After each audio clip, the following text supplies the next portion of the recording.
Hello बच्चों, स्वागत है आपका एसपी सर क्लासेस 95 के एक और बेहतर वीडियो के अंतर्गत। तो बच्चों, आज के इस वीडियो के अंतर्गत हम लोग शुरू कर रहे हैं क्लास 10th साइंस, यानी कि अगर हम बात करें क्लास 10th विज्ञान के बारे में, आपकी क्लास 10th विज्ञान के बारे में आज से हम लोग शुरू कर रहे हैं पूरा सिलेबस। पहला हमारा चैप्टर है, जो हमारा चैप्टर नंबर फर्स्ट है साइंस का, उसका नाम है रासायनिक अभिक्रियाएँ एवं समीकरण। चौथा बच्चों चैप्टर है, चैप्टर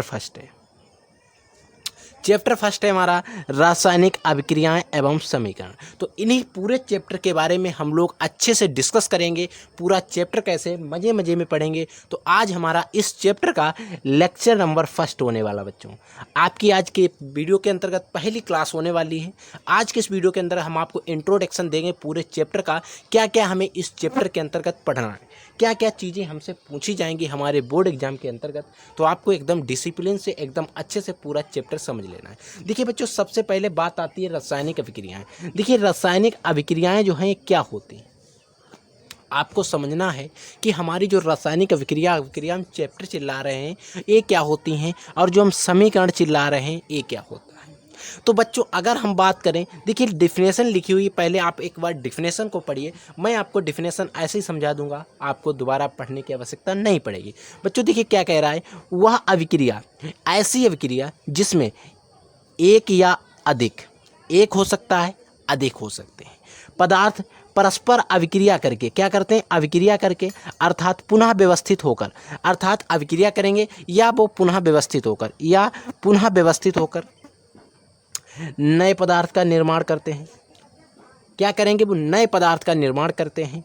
एवं निर्मित पदार्थ, जो हमारा निर्मित पदार्थ है, जो नया पदार्थ बना है, उसके भौतिक व रासायनिक गुण मूल पदार्थ से, जो हमारा पहले का पदार्थ था, सर्वथा भिन्न होंगे। कैसे होंगे, उससे क्या होंगे, मेरे भिन्न होंगे। ये जरूरी नहीं है कि जो हमारा पहले पदार्थ, यानी कि जो रासायनिक अभिक्रिया होती है उसमें हम दो या दो से अधिक पदार्थ लेते हैं। जैसे अगर हम बात करते हैं H2 hydrogen plus oxygen, hydrogen और ऑक्सीजन, ये भी हमारी एक गैस है, गैसियस है, ये भी हमारी गैस, G4 गैस पता है। लेकिन हमें ये भी पता है हाइड्रोजन और ऑक्सीजन जब मिलते हैं तब हमारा H2O यानी कि जल बनता है। अब बात बताइए कि गैस और गैस मिली, जल बन गया, ये क्या बच्चों, हमारा जल, जिसको आप कहते हैं पानी, जिसके बिना हम नहीं रह सकते हैं, जीवित पानी है, बन गया। लेकिन क्या हमने देखा हाइड्रोजन के गुण कैसे, गैसीय है भाई, गैस जैसे गुण होंगे इसके। ऑक्सीजन के गुण कैसे हैं, ये भी गैसीय है, ये भी हमारी गैस ही है, तो इसके भी गुण गैस के समान होंगे, साधारण सी बात है। लेकिन इससे हमने एक पदार्थ बना दिया, उसके गुण कुछ और हैं, वो हमारा एक पानी हो गया, वो क्या हो गया, पानी बन गया। यानी कि इसके गुण और इसके गुण कैसे हैं बच्चों, भिन्न है। अब बात करते हैं, देखिए अब हमें क्या करना है, ये जो हमारा पदार्थ बन गया, जैसे कि, और आप अभिक्रिया एक दो देख लीजिए, और देखिए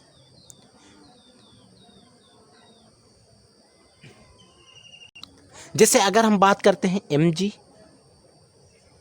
plus O, Mg plus oxygen, यानी कि हम लेते हैं मैग्नीशियम को, किसको बच्चों, मैग्नीशियम को, और हम लेते हैं ऑक्सीजन को। हमारे पास दो कंपाउंड हैं, एक तो हमारा मैग्नीशियम है और दूसरा हमारा ऑक्सीजन है। लेकिन ऑक्सीजन आपको पता है कैसे रखता है, O2 के रूप में रहता है। ये बच्चों हमारे जो हैं ये दो अलग अलग पदार्थ हैं, लेकिन इनसे कोई एक नया पदार्थ बनता है, क्या, MgO हमारा नया पदार्थ बन गया।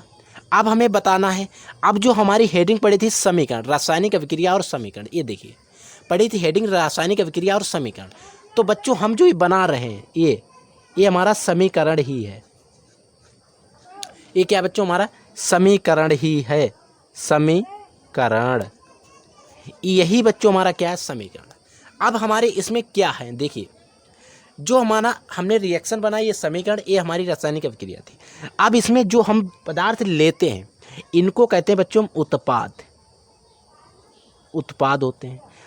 और हमारे जो बनते हैं वो क्या होते हैं, एक मिनट, ये हमारे होते हैं अभिकारक, जो अभिक्रिया करते हैं, अभिकारक होते हैं। क्या होते हैं बच्चों? अभिकारक होते हैं, यानी कि अभिक्रिया करते हैं। अब इनसे अभिकारक से बनते हैं हमारे उत्पाद। जो हमारी अभिक्रिया होती है, जो अभिकारक होते हैं वो अभिक्रिया करते हैं तो हमारे उत्पाद बनते हैं। यानी कि जब रासायनिक अभिक्रिया में कोई दो अभिकारक अभिक्रिया करके उत्पाद का निर्माण करते हैं तब उसे हम रासायनिक अभिक्रिया कहते हैं। यानी कि हमने क्या किया, दो उत्पाद लिए, दो अभिकारक लिए, उनकी क्रिया हुई तो हमारे उत्पाद बन गए। अब बात करिए, फिर हमारी एक आती है, आपने पढ़ी होगी संतुलित समीकरण, संतुलित रासायनिक समीकरण, संतुलित रासायनिक समीकरण। आपने ऐसा भी कहीं पढ़ा होगा, अगर आप बुक पढ़ते होंगे, कुछ भी पढ़ते होंगे। तो देखिए संतुलित रासायनिक समीकरण क्या होता है। देखिए हम इसी रिएक्शन को नोट करते हैं, Mg plus O2 equal to MgO, और एक हमने रिएक्शन बनाई है, एक तो ये हो गई, दूसरी हमने बनाई है, ऊपर देखिए H2 plus O2 equal to H2O। संतुलित रासायनिक का मतलब होता है, संतुलित रासायनिक समीकरण का मतलब होता है इसमें प्रत्येक कंपाउंड का मान, जो भी यौगिक है इनके मान होंगे वो समान होंगे। जैसे यहाँ पर ऑक्सीजन दो है, वो दो है H2, लेकिन यहाँ पर एक ही, तो इसके लिए हमें क्या करना पड़ेगा, इसको बैलेंस करना पड़ेगा। बैलेंस के लिए दो हम यहाँ पर बढ़ा देंगे। अब हमारे पास ऑक्सीजन भी दो हो गए और Mg भी दो हो गए, लेकिन यहाँ पर सामने Mg हमारा एक है, तो अब हम क्या करेंगे, Mg की यहाँ पर भी दो बढ़ा देंगे, तो हमारी जो पूरी रिएक्शन है बच्चों बैलेंस हो चुकी। इसी प्रकार से हाइड्रोजन देखिए H2O, लेकिन हाइड्रोजन में ऑक्सीजन यहाँ पर कितने, दो, लेकिन हमें यहाँ पर हाइड्रोजन ऑक्सीजन कितने करने, दो, हमने ऑक्सीजन को दो कर दिए। अब देखिए बच्चों, अब जब हमने ऑक्सीजन को दो कर दिए, ठीक है, समझ में आ गया। अब यहाँ पर हाइड्रोजन हो गए चार, तो हाइड्रोजन को भी हमें चार करना पड़ेगा, दो दूनी चार, यानी कि हाइड्रोजन यहाँ पर भी हमारे हो गए चार। तो ये हमारा हो गया संतुलित रासायनिक समीकरण, ये भी हमारा हो गया संतुलित रासायनिक समीकरण। इस प्रकार से इसकी जो बैलेंसी होती है उसको करने को हम कहते हैं संतुलित रासायनिक समीकरण। समझ में आ गया। अब इसी प्रकार से आपको रासायनिक समीकरण आगे आगे पढ़ने होंगे। जैसे रासायनिक समीकरण संतुलित करने के लिए हमें क्या करना पड़ता है, प्रत्येक कंपाउंड की बैलेंसी देखनी पड़ती है। जैसे एक अपक्रिया आप और देख लीजिए, एक और समीकरण देख लीजिए। जैसे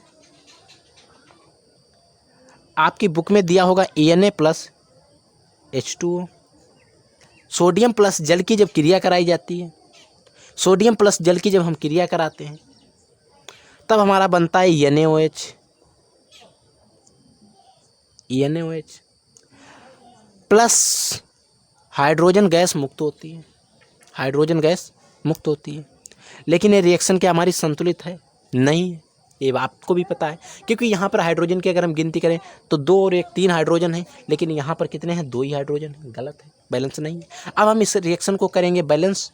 अब रिएक्शन को बैलेंस करने के लिए हम क्या करेंगे, यहाँ पर दो बढ़ा देंगे। पहले सोडियम के पास दो बढ़ाए, जब हमने सोडियम के पास दो बढ़ाए तब हम क्या करेंगे, H2O के पास दो बढ़ाएंगे। अब हमारे पास हाइड्रोजन दो दूनी चार और चार इधर है, दो दूनी चार और दो जय हैं और दो ये हैं, चार हाइड्रोजन हो गए। लेकिन हमारे पास बात ये आती है, अब सोडियम भी दो हो गए तो हम क्या करेंगे, सोडियम के पास भी दो बढ़ा देंगे। ये बच्चों हमारा क्या है, सोडियम, सोडियम है, ये हमारा क्या है, जल है, जल है। लेकिन ये जो हमारा बना है ये हमारा है सोडियम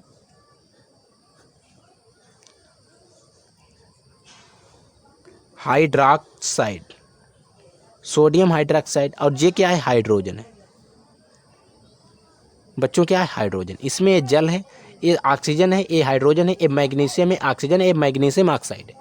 ठीक है, इनके नाम आप चाहें तो लिख सकते हैं। फिर हमसे पूछ लेता है कि रासायनिक अभिक्रियाएं क्या क्या होती हैं, रासायनिक अभिक्रियाएं कौन कौन सी होती हैं। जैसे रासायनिक अभिक्रियाओं के उदाहरण, यानी कि रासायनिक